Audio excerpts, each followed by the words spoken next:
আসসালামু আলাইকুম বন্ধুরা, কেমন আছেন? দেখেন একটি কাজ,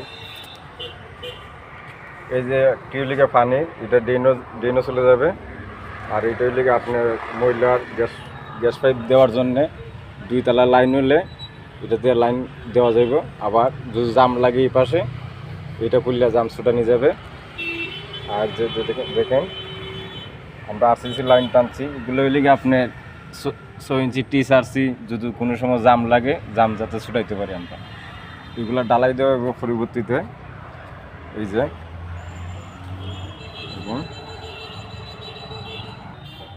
এই জায়গায় আরেকটা কাজ, এই যে লাইনটা কোন দিকে গেছে, এই যে এই জায়গায় আরেকটি 6 ইঞ্চি টিএসআরসি, যাতে ময়লা লাগলে জাম লাগলে আমরা পরিষ্কার করতে পারি। এইদিকে লাইন গেছে। এইটা হইলে গিয়ে একটি ইনফেকশন বক্স। এই জায়গার মাঝে একটা ম্যানুয়াল হবে, যাতে জাম লাগলে ম্যানুয়ালগুলো ছুটাইয়া আমরা এই জাম ছুটাইতে পারি, ময়লা টুলা পরিষ্কার করতে পারি। এই যে পাইপটা এইদিকে বরাবর এদিকে সোজা যাবে। এই জায়গায় সেফটি ট্যাঙ্কি আছে, আমি আপনাদেরকে দেখাইতেছি। আবার অতটুকু আমরা পাইপ টানছি, মানে মাটি কাটার পরে আমরা পাইপ এইভাবে টান্না মেন সেফটি ট্যাঙ্কি নিয়ে যাব।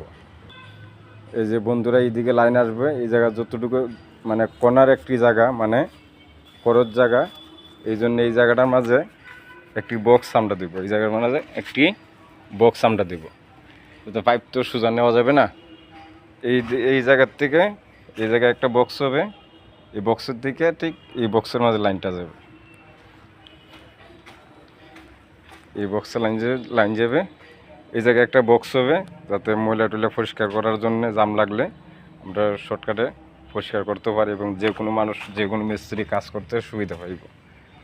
এই যে লাইন নিয়ে নিচ্ছি, এটা হইলে গিয়ে আপনার বক্স একটি বক্সের মাঝে গিয়ে পড়ছে। আর এটা হইলে গিয়ে আপনার ইনলাইন ট্যাঙ্কির ভিতরে গেছে। এটা হইলে গিয়ে আপনার মেন ট্যাঙ্কির থেকে আমরা একটি ওভারফ্লো লাইন বাইর করছি, যাতে ট্যাঙ্কি ভরার পরে পানি যাইতে পারে। এই যে এই ট্যাঙ্কিটার মাঝে পড়বে, আর এটার থেকে আউটলাইন আরেকটা বাইর করা হবে। যে কাজটি ভালো হয়, সুন্দর হয়, ভুল টুলি থাকলে বলবেন, যাতে আপনাদের কাছ থেকে শিখতে পারে।